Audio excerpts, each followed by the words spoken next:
Hello there, audience, and this is the 14th day of the show, Too Long Didn't Scroll. It is now week 2 of consistent daily uploads on noteworthy events and world news, detailing things that happened the previous day to help you get your current one started. Scroll back to the catalog and find out what happened on any particular day from January 20th, 2023 and onwards. You can find the show on YouTube or podcast apps like Google Podcasts, Apple Podcasts, Spotify, Amazon Music, and more.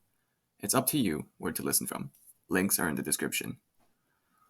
We start off day 14 of the show in the country of the Philippines, in which the United States of America maintained a military presence at 5 bases.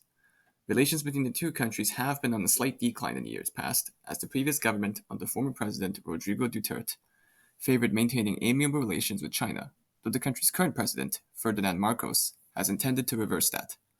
As China continues to build up its military presence in the South China Sea, as of today, Marcos has announced his intentions to expedite the furthering of relations between the Philippines and America by granting American forces access to 4 additional military bases across the country, bringing the total number of American-used bases up to 9.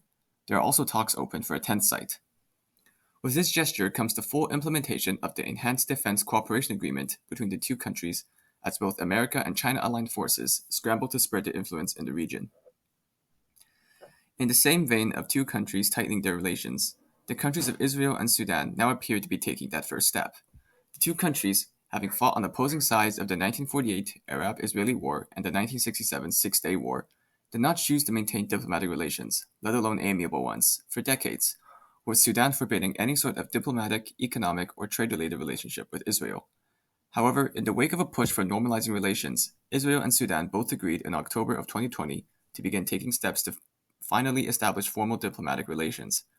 As of today, it has been announced that a formal signing ceremony to finalize this establishment of relations will be taking place soon after Sudan's government transitions from its military junta back to a civilian one, with promises of negotiations, recognition, and peace between the two countries at last.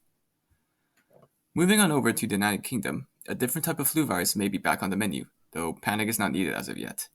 The country's health security agency today has announced that a form of the avian influenza, also known as the bird flu, also known as the H5N8 avian influenza subtype, has managed to make a jump into and affect several mammals, which include several foxes, otters, seals, and others.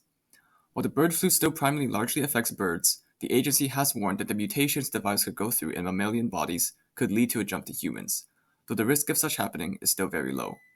While the risk of a major outbreak of the disease that primarily kills birds is low, the agency has stated they will be taking measures to ramp up testing and surveillance of animals across the country. In other news, the United States has released Guantanamo Bay prisoner Majid Khan and transferred him to the South American country of Belize. Khan was arrested and transferred to a CIA black site for interrogation and detention in 2003 after accusations of cooperating with al-Qaeda in the midst of the 9/11 attacks. An overnight fire at a barracks at the Sevastopol construction site in the Russian-held Ukrainian province of Crimea has killed 8 construction workers. And in the midst of revelations of Qatar bribing European officials, 2 members of the European Parliament, Andrea Cozzolino and Mark Tarabella, have had their legal immunity stripped as they are placed under investigation.